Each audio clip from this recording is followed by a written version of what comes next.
Rabbi Yeshivat Shapira, and I'm the founder of Unitevi Ministries and Yeshivat Shuvu. I'm so glad that week after week, day after day, for the last 7-8 years, you're joining us faithfully and trusting us to bring you the word of the Lord. As we all know, we are in Acharit Ayamim. The word Acharit Ayamim literally means the last days. This is the season when we believe at Unitevi Ministries that God commissioned us and ordered us as Jewish believers in the Messiah to prepare the greater body of Messiah, Jew and Gentile alike, to usher and prepare a way for the coming of the Messiah. I wanted to take a few minutes today to answer a few questions that we receive regarding a specific prophecy in Zaccaria chapter 8, verse 23. It is important to note that when we look at prophecies, it is each and every prophet who is like a cameraman who see an event with a certain camera angle. We read about the same event that we're about to read about today in Zaccaria 8:23. We read about it by the prophet Isaiah.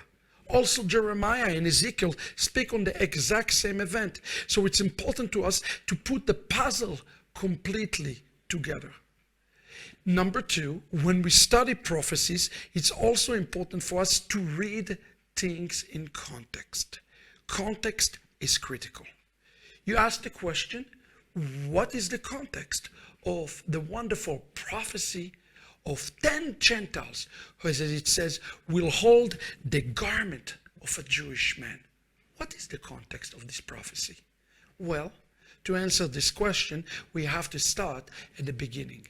God says, and I quote the following. He says, "Kineti leTzion, kin'a gdola, uchema gdola kineti la." What does that mean? He says, I have a great zeal, a great jealousy for Zion. He used the word chema, that means red, but chema comes from the Hebrew word chom, heat. I am in love with Zion. I am so much in love with Zion that I am ready to return back to Zion. In chapter 8, God, in essence, described his return to Zion during the last days. This returning process to Zion have a name for it. It's called in Hebrew Acharit Ayamim, the last days. So when we read this chapter, it's important to understand what is going to be taking place. One of the things that the Lord mentioned in this, he says that the people will return to the city and the city will be called Yerushalem. Yerushalayim name is Yerushalem. The wholeness, the complete. Exactly what God says that will happen has happened. God said, when the people of Israel return, I will return with them. And he says, when the city become complete, then we know that we are in the very end of the last days. What is this called? Yerushalem 1967. In 6 days, Israel miraculously was able to capture all of Jerusalem all the way to the Temple Mount. Please understand, when this took place, the next event that is described here in Zaccaria chapter 8, verse 4 and 5 is what we're seeing in front of our eyes. Let's read it together. It says, "כה אמר אדוני צבאות." So said the Lord of armies. עוד ישבו זקנים וזקנות ברחובות ירושלים, ואיש משענתו בידו מרוב ימים, ורחובות העיר ימלאו ילדים וילדות משחקים ברחובותיה. כה אמר אדוני צבאות, כי יפלא בעיני שארית העם הזה בימים ההם. What will happen? We will have little children playing again inside the street of Jerusalem. It will be a miraculous event that after being departed from the city for 2,000 years, God himself will bring the people to recognize that it is God and God alone who return us to this land. Why did he return us to the land? Because the Geulah, the redemption of the house of Israel, is right upon us. Notice that the text used the words bayamim ahem. Let me explain this to you. When the prophets of Israel speak about the times nearing to the coming of the Messiah, they use two terms, bayamim ahem or bayom ahu. They refer to the same thing. In those days, in the days that we call acharit ayamim, the latter days, the end of the days, those are the days of the Messiah. The context of Zaccaria chapter 8 continue on when the God of Israel clearly provide a roadmap for the return of the Messiah. Number one, the Jewish people will return to the land. We can put a check mark next to this. Number two, it says that Jerusalem will be in control of a Jewish land. We can also put a check mark around this. Number three, the people will recognize that God and God alone is the one who has done this miracle. We can put a check mark about this. And those days, the days that Israel will return to the land, specifically to Jerusalem, they called bayamim ahem. Just as we hear in the words of Zaccaria later on, when he says, bayom ahu yeh Adonai echad. In those days, the Lord will be one and his name will be one. It represents the coming of the Messiah. So we read Zaccaria here, we need to understand the contextual meaning behind this word. The roadmap of God continue, and it says, and I quote, Ki zera ashalom gefen titen priya, verse 12. It will be the seed of peace that will bring those things, and the land will be prosperous. People will work the land. God, in essence, saying here that the land will produce fruit. We will be returning back and we will work the land. Now, here is what he's saying, that the last check mark that the children of Israel must do. And he says, verse 15, God revealed his final plan. And he says, Ken shavti. זממתי בימים האלה להיטיב את ירושלים ואת בית יהודה, אל תראו. God gave a warning to Israel right before the calamities that are about to take place, namely Gog and Magog, the battles, the attacks from the northern borders of Israel. He says, I have a plan. And God says to Israel, do not fear. And here is what you must do in those days. He says in verse 16, Ele advarim asher ta'asu. Here is what you're going to do. דברו אמת איש אל רעהו, אמת ומשפט שלום שפטו בשעריכם. He said, do you want to experience the ultimate peace? Take care of the way you treat one another. Take care of the way you judge one another. Make sure that ve'ahavta l'reacha kamocha, love your neighbor as yourself. He is what you do to prepare for my coming. And here he's saying in verse 18 that he's going to take the day of fasts and he's going to turn them to a day of joy and gladness. Remember again, the prophet here seeing picture. He doesn't see things exactly in a sequence, but he's seeing pictures in front of our eyes. And here the surprise comes. The God of Israel through the prophet Zaccaria said, there is going to be one more thing that is going to take place before your fullness.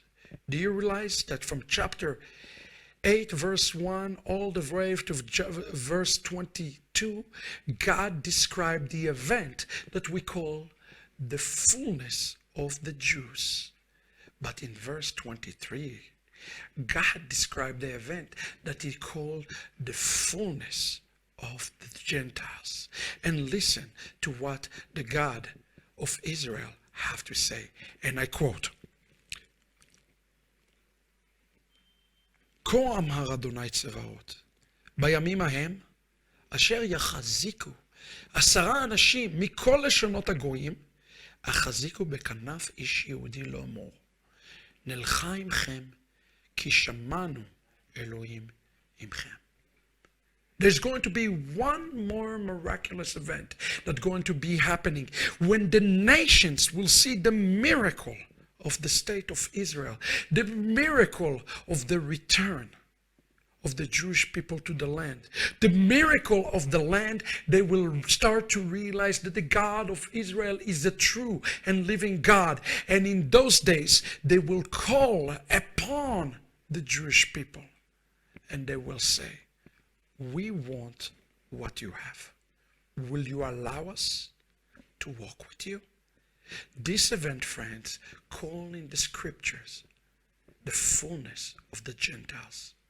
Paul says that this event is a mystery because somehow through this event of the nations returning to the God of Israel, cleaving to the house of Jacob, guess what?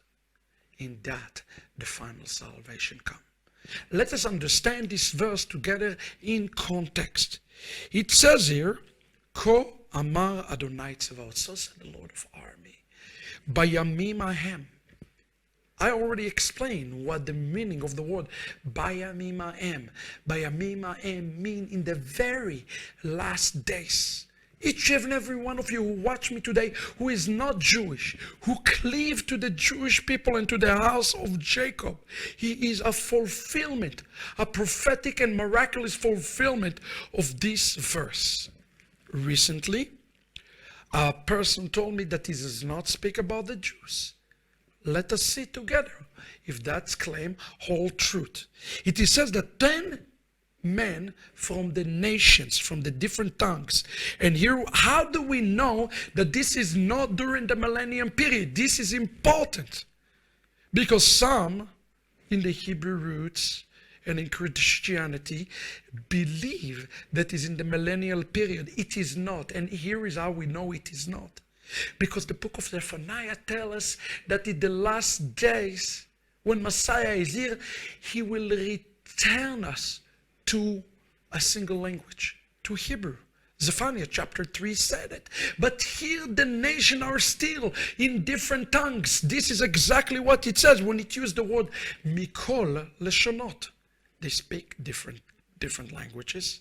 They are still under the curse of the Tower of Babel. But the fact of the matter is that they return. 10 of them is important. Why? Because a Jew wears 10 or 4, I should say, 4 garments, 4 tzitzit, 4 corners to a tzitzit. A Gentile, 10 hold it, that's 40 around a Jew. But there are 17 nations. So if you do the math, 4 times 10 times the 17 nations, you get the number 2,800. The ratio of a Jew to a non-Jew believers in the world will be 1 Jew to 2,800 from the nations.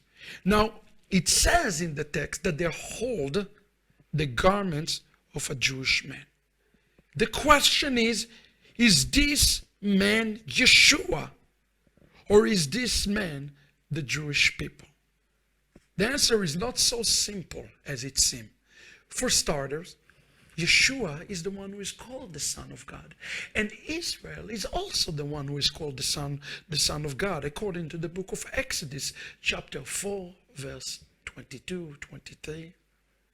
So who is the Son of God? Israel and the Messiah. This man that is being held to, in a literal meaning, in the literal context, can never mean Yeshua and have to be applied to the Jewish people. It is a simple understanding of subject-verb agreement of the text. It says, we are holding the garment of a Jewish man. By the way, all the commentators speak about Israel, all Jewish commentators, and all Christian commentators speak about the Messiah. The Christians commentators are wrong because they don't understand the subject-verb agreement. He says, we will walk with you, where the subject is the Jewish man. The subject is the Jewish man. The action is the verb is walking with you.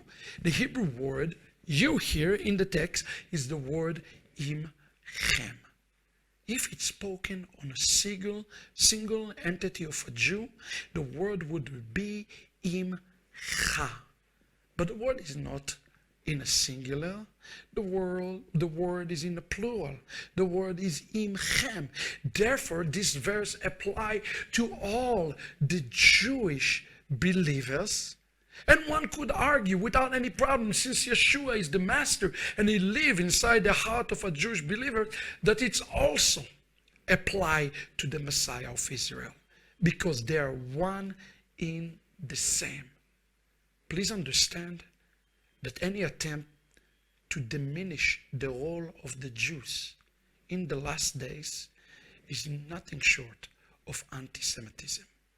It is Paul who says in Romans chapter 9, verse 1 through 5, that the covenants and the promises and the work all belong to the Jewish people. And here we see in the text the ultimate calling of the Jews, the fulfillment of the promise that God has given Israel in the book of Exodus, chapter 19, verse 5 and 6. The Lord says, and I quote, "And you will be to me mamlechet kohanim וגוי קדוש, ואלה הדברים אשר תדבר אל בני ישראל." Israel is called to be a nation of priests. What is the job of the priests? The job of the priest is to be a mediator between God and the people. And here we see a picture of Israel being like the high priest. Yes, the Messiah is also the high priest, and we cannot separate the Messiah from Israel. We are talking about the believing Israel, of course. The believing Israel is the nation of priests. Their fullness has come before the coming of the Messiah. This is part of God's plan of redemption. So what do? They take the Gentiles under their wing and they let them hold the garment. What does the garment, the corner, what's called in Hebrew the tzitzit, what does it represent? It represents the covenant. Let us see what's happening all throughout the world today. The nations are returning home. They are returning to the God of Israel and to the covenants of Israel. Just as Paul said in Ephesians chapter 2, you are no longer strangers or foreigners, but now you have a way to come in to the covenants of the commonwealth house of Israel. In the last days, we're going to continue to see an increase of this. The question is, will the nations come to the covenant through the Jewish people who believe in Messiah or not believing in Messiah? It is not the same. Let me stress it to you that I believe that this man that's standing Ish Yehudi, all of Israel called Ish Yehudi, is talking about all believing Israel. Now notice with this, as I told you a minute ago, that this verse repeats itself in other places in the Torah, in the prophet. And let me quote to you from the prophet Isaiah, chapter 14, who give us yet another camera angle to understand what cleaving, what grabbing to the tzitzit of the Jew would look like. It says, Isaiah 14:1, כי ירחם אדוני את יעקב, ובחר עוד בישראל, וניחם על אדמתם, ונלווה הגר עליהם, ונספחו על בית יעקב. What is going to take place? Exactly what the prophet Zaccaria told us that will take place. The Jews will first return to the land. That will be step one. And then after they step on their land, something supernatural will happen. The Gentiles will come on in and they will say, we want to cleave to the Jewish people. Who do they cleave to here? It is clear that it says Bet Yaakov, the house of Jacob. The Ish Yehudi, the Jewish man that we see in Zaccaria chapter 8 verse 23, is none other than the house of Jacob, the Jewish people.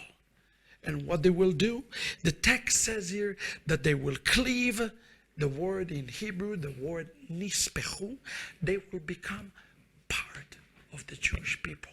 How is that possible? This is indeed a mystery. A mystery that none of us can truly understand. Only God and God himself. They take a dead branch without covenants, without promises, and bring them to the fullness of their faith. Who is benefit from the cleaving to the house of Israel? One would say that the Gentiles did, because they come on in and they receive the fullness.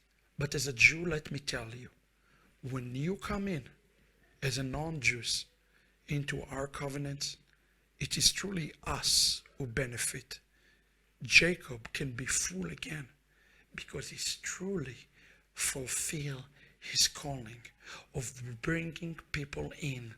And in that, the fulfillment of the covenant of Abraham through Messiah Yeshua is taking place.